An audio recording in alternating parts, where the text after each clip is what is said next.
Azhar Untuk orang ni yang ibu baru kat tunggal channel ni, kau jangan lupa duduk tekan rumah tinggal button dia. subscribe Anak dara. dan notification.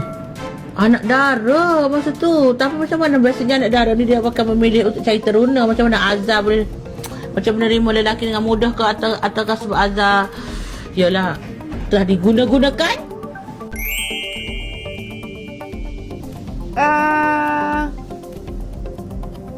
Berat nak cerita ni. Senang cerita, panjang kita pendekkan. Dengan dia ni kita tak bercinta, tak ada cinta-cinta, cinta-cintun. Tak ada. Lalu? Sebab dia tiba-tiba dia ajak jumpa, lepas tu tiba-tiba dia kata aku nak halalkan kau. Macam tu. Lepas tu kita pun bergurau lah. Kalau betul pergilah jumpa abang. Abang, jumpa abang. Sebab parents dulu dah tak ada.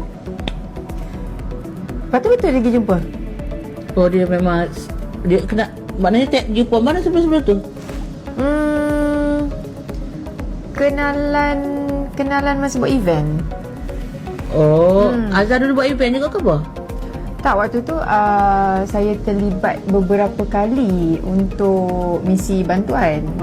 Dari situlah. Tapi sekadar gitu-gitu je lah. Lost contact. Lepas tu dia ada contact, lost contact balik. Dan di contact kali kedua yang ajak jumpa, tiba-tiba dia cakap macam tu. Maknanya dah kenal-kenal event gitu? Tak ada, memang tak ada kenal yang betul-betul kenal, berkawan ke apa ke, tak. Pakak maksudnya Azhar single lagi ke? Single. Azhar ni ibu tunggal kau duduk dalam masa tinggal dia? Anak dara? Anak dara masa tu. Tapi macam mana biasanya anak dara ni dia akan memilih untuk cari teruna? Macam mana Azhar boleh macam menerima lelaki dengan mudah ke ataukah sebab Azhar yalah telah diguna-gunakan? Tak tahu lah. Kalau nak Okey, mudah je. nak kata yang benda-benda tu kita tak berani nak tuduh-tuduh gitu. Okey. Tak tahulah benda tu. Maksudnya mudah maksudnya. Tapinya apa yang berlaku waktu tu kita seru hati lah.